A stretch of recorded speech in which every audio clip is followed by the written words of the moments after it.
మీకు బాగా కావాల్సిన వాళ్ళు, లేకపోతే మీకు చాలా క్లోజ్‌గా ఉన్నవాళ్ళు, మీ రిలేటివ్స్ అయినా, లేకపోతే మీ ఫ్రెండ్స్ సర్కిల్స్‌లో, లేకపోతే మీకు తెలిసిన వాళ్ళు, మీకు చాలా దగ్గర వాళ్ళు ఎవరైనా ఉండి మాట్లాడాలనుంది, లేకపోతే ఇది తినాలనుంది, లేకపోతే ఇక్కడికెళ్ళాలనుందని చెప్పేసి వాళ్ళెవరైనా అన్నప్పుడు, ఖచ్చితంగా వాళ్ళతో టైమ్ స్పెండ్ చేయండి.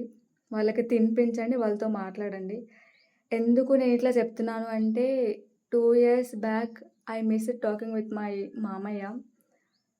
సో, మళ్ళీ తర్వాత తనతో మాట్లాడే ఛాన్స్ నాకు రాలేదు.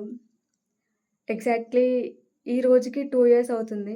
2024 ఆగస్ట్ 23కి తను చనిపోయాడు. నాకు 9థ్‌కి ఆ ఇయర్‌లో 19థ్‌కి రాఖీ పౌర్ణమి అయ్యింది. ఆ రోజు నేను ఆఫీస్‌కెళ్ళిపోవాలని చెప్పేసి హడావిడిలో అన్నకి రాఖీ కట్టేసి ఎర్లీ మార్నింగ్ ఎళ్ళిపోయినాను హైదరాబాద్‌కి. సో, తర్వాత 2 డేస్‌కి నేను ఇంటికొచ్చాను. వర్క్ ఫ్రమ్ తీసుకొని ఇంటికొచ్చాను. ఆ రోజు మా ఫ్రెండ్‌ది పెళ్ళుండే. తర్వాత ఆ పెళ్ళికి వెళ్ళేసి ఇంటికొచ్చే వరకి చాలా టైర్డ్ అయిపోయాను. ఇంకా వాకింగ్ చేస్తూ ఉన్నాను తిన్న తర్వాత. మా అత్తమ్మ వచ్చి ఇట్లా నార్మల్‌గా ఇంటి నుంచి ఎళ్ళేటప్పుడు చాలా సార్లు అనింది. అన్ని సార్లు ఆమె నన్నెప్పుడు అనదు. ఇట్లా మామయ్య పిలుస్తున్నాడు ఎళ్ళు, నువ్వు రాఖీ కట్టలే అని ఫీల్ అయినాడు మామ. మామ మాట్లాడుతా అన్నాడు, ఇంటి దగ్గరనే ఉన్నాడు ఎళ్ళు, ఎళ్ళు అని చెప్పేసి ఆమె అన్నది. అంటే నేనేమనుకున్నా అంటే, ఇప్పుడు బాగా టైర్డ్ అయిపోయినా గదా! అప్పటికే నైట్ 10 అయిపోయింది. సో, ఇంకా ఈ చీకట్లో ఏమెళ్ళాలి, రేపెళ్తాలే మార్నింగ్ అని జెప్పేసి అనుకున్నా.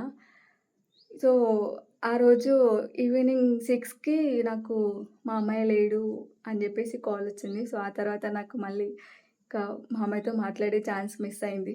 సో, అందుకే జెప్తున్నా, ఇఫ్ ఇన్ కేస్ మీకు కావాల్సిన వాళ్ళెవరైనా మాట్లాడాలన్నా, ఎవరికైనా ఎక్కడికైనా తీసుకెళ్ళాలని జెప్పినా గూడా ఖచ్చితంగా అది చెయ్యండి. ఎందుకంటే ఎవరిది ఎప్పుడు ఏ లాస్ట్ మాట అవుతదో, ఏ లాస్ట్ తినడం అయితదో, ఏ ప్లేస్‌లో వాళ్ళని కలవడం అయితదో, ఏ మాటలు లాస్ట్ మాటలో మనకు తెలవదు. సో, అందుకే చెప్తున్నా. నేనిలా మా మామయ్యని మిస్ అయ్యాను. ఇప్పటికీ అనుకుంటే ఉంటాను. ఒకవేళ ఆ రోజు మా అత్తమ్మ అన్ని సార్లు చెప్పినప్పుడైతే నేను గ్రహించుకొని ఉండాల్సింది. సో, అలా మిస్ అయ్యాను. సో, అందుకే ఆ తర్వాతొచ్చే రిగ్రెట్ అనేది ఎప్పటికి మాట్లాడలేమింక. అందుకే చెప్తున్నాను.